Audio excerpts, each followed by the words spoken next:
नमस्कार मंडळी, स्वागत आहे तुमचं सार्थ फॅमिली कुकिंग चॅनलमध्ये। वजन कमी करायचं आहे आणि जिभेचे चोचलेही पुरवायचे आहेत, तर हे सॅलड तुम्ही एकदा नक्की ट्राय करा। वजनही कमी होईल आणि जिभेचे चोचलेही पुरवले जातील।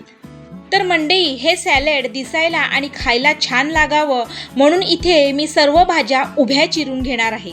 सर्वात आधी इथे मी कांदा असा उभा छान पातळ चिरून घेणार आहे। त्यानंतर घेऊया गाजर, हे सुद्धा असं उभंच आपल्याला चिरून घ्यायचं आहे।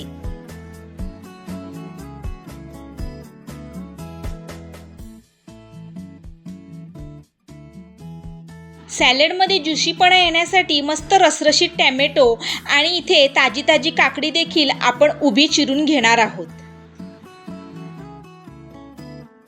आणि हो, सॅलडला सुंदर गडद रंग आणि भरपूर असं पोषण देण्यासाठी आपण एक बीट देखील इथे उभा चिरून घेणार आहोत। शेवटी तिखटपणासाठी बारीक चिरलेली मिरची आणि फ्रेशनेससाठी भरपूर अशी कोथिंबीर इथे बारीक चिरून घेऊया। आता एक भांडं घेऊया, यामध्ये आपण ज्या क्रमाने भाज्या चिरल्या आहेत अगदी त्याच रांगेत एकामागे एक सर्व भाज्या टाकून घेऊया।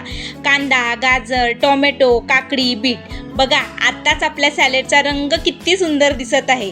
आता यामध्ये टाकूया बारीक चिरलेली मिरची आणि कोथिंबीर आणि मग हे सर्व मिक्स करूया आणि या सॅलडची चव वाढवणारे आपले स्पेशल मसाले टाकूया। सर्वात आधी टाकूया चटपटी चाट मसाला, भाजलेल्या जिऱ्याची पावडर आणि चवीपुरता मीठ। आणि शेवटी या सॅलडला क्रीमी बनवण्यासाठी आपण यात घालणार आहोत घट्ट आणि ताजं दही। दही टाकल्यानंतर व्यवस्थित ह्याला मिक्स करून घ्यायचं आहे।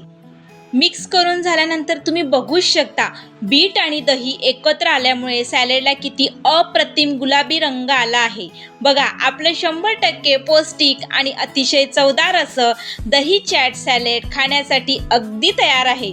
तुम्ही सुद्धा हे सॅलड नक्की बनवून बघा आणि वजन कमी करण्याच्या प्रवासाला चवदार बनवा। रेसिपी आवडली असेल तर व्हिडिओला एक लाईक, शेअर आणि चॅनलला सबस्क्राईब करायला विसरू नका। पुन्हा भेटू अशाच एका नवीन रेसिपीसह। तोपर्यंत स्वस्त खा आणि मस्त रहा। धन्यवाद।